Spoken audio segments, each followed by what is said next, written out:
Up-to-Date Answers, the challenges of remote working. The topic for today's video is physical well-being. So it's a little bit challenging at the moment because many people aren't actually commuting, so they've lost 2 chances a day to do some exercise. And of course, the gyms are closed. There's no team sports, so people that do five-a-side football or netball, they can't do that. So there are less opportunities, and so it requires a lot more commitment and resolve to exercise alone. So for the runners, it's okay; they'll be used to it. But for a lot of people, it's harder to stay healthy at the moment. Well, even some of that is an issue, isn't it? And that one of the things we need to do is need to think. We need to motivate ourselves to get going. That's an important thing if we're thinking about actually trying to keep fit. So the things that are important. But I think also the other thing is that physical well-being is an important part of our performance, whether we're athletes or we're just knowledge workers. We need to have a healthy body and a healthy mind, or at least a healthy body leads to a healthy mind. So we need to stay fit, and there are a whole set of dimensions to that, aren't there? It doesn't have to actually be exercise. I mean, I always remember a really good quote is, you can't out-train a bad diet. So one of the things we can do is actually make sure that, well, a couple of things not related to exercise would be getting good quality sleep and actually improving your diet. There's a tendency at the moment for a lot of people, especially if you're bound to the house because of the situation or because you've got maybe some illness, then what they're doing is they're just turning down to watching TV, Netflix, and then drinking wine each night, which is then a double-edged sword because, of course, you're not doing the exercise and then you're putting on weight. And then, of course, that makes you get into a rut where it makes it harder to get into any routine. Yeah, and it's funny because my wife is out shopping at the moment, and I'm sure she'll come back with donuts or something. Well, yeah, a real killer, There's a lot to be said for comfort food, but what I would say is that it's really critical that, I mean, like, that you don't reward yourself before you've done the activity. So there's always a thing like, I'll go for my long ride or I'll do my run early tomorrow morning if I have this pizza tonight. And that just doesn't work because you've rewarded yourself and then there's no enthusiasm there. So it's better to say, like, if I want to have my pizza tonight, I better go for a run now. Psychologically, it's just completely different. Yeah.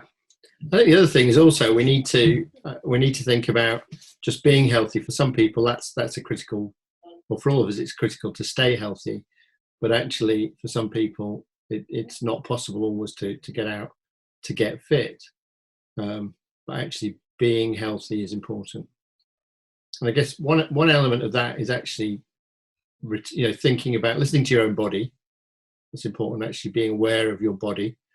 And actually, the other thing is making sure that where we work is comfortable, because that actually in itself, being in the same position for a long time can have detrimental effects. We talked about on one of the previous videos about taking breaks from if you want, a mental recovery perspective, but we do need to get up and move during the day. Staying in the same place doesn't help us. So we need to get up and move. We need to be physically active in that way if you want. It's good to get out of the house and take a break from just sitting at home or at a desk on conference calls the whole day. Get back to nature and relax and chill. Just a change of scenery can help kickstart you and get you ready for the next day. The importance of movement. If we're taking phone calls, we could take them standing up. We're not sitting at a desk anymore, so we don't have to worry about that. So we could actually stand up, walk around the garden maybe while you're on your mobile phone. I was just thinking about, you hear about some of these people that do like these keynote speeches. Behind the stage, they're doing 5 press-ups quickly before they come on stage. So maybe that's the trick. Before your conference call, you're going to do like 10 sit-ups and 10 jumping jacks and then get on your call. Yeah. I mean, another thing you can do is if you break up your day, I mean, you could set yourself a goal of doing 100 push-ups throughout the day, and then you could do them maybe 10 in between meetings. Okay, depends. You might be a bit sweaty before some of them, but if no one can see you, maybe that's not a problem. Yeah. No, I mean, it's interesting, isn't it? I mean, going back to the thing about health, the healthy having a healthy body as well, and actually how that affects your mental state. One of the things we often forget is that our physiology and our psychology are really closely intertwined. So how we feel about our body actually really does impact how we think and how we interact with people, how sharp we can be. I see that a lot when I overtrain. So I normally am fairly fit, but if I overdo it, then what it does is it obviously fatigues me. But it doesn't just fatigue me mentally, I mean physically, it fatigues me mentally as well.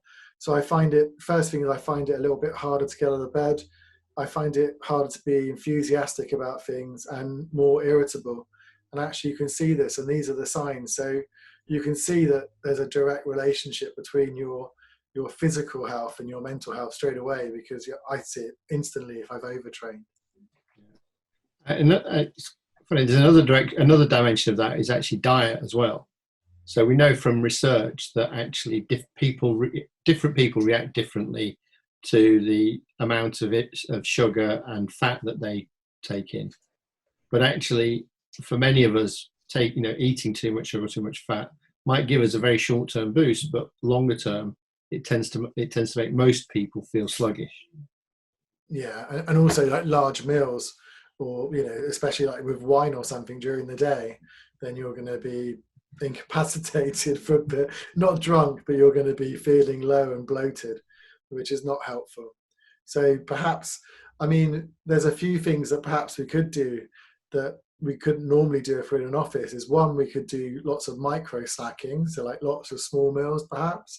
And the other thing, maybe we could do like these mini sleeping periods. You know that Winston Churchill used to fall asleep, was it for like 10 minutes throughout the day every now and then?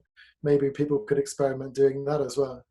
Well, there is some research on sleep whereby actually you sleep in cycles, but actually also taking, as you say, short naps can be quite helpful. I Yeah. think the other thing that you were talking about at one point was understanding your chronotype. That effectively when you work best in the day.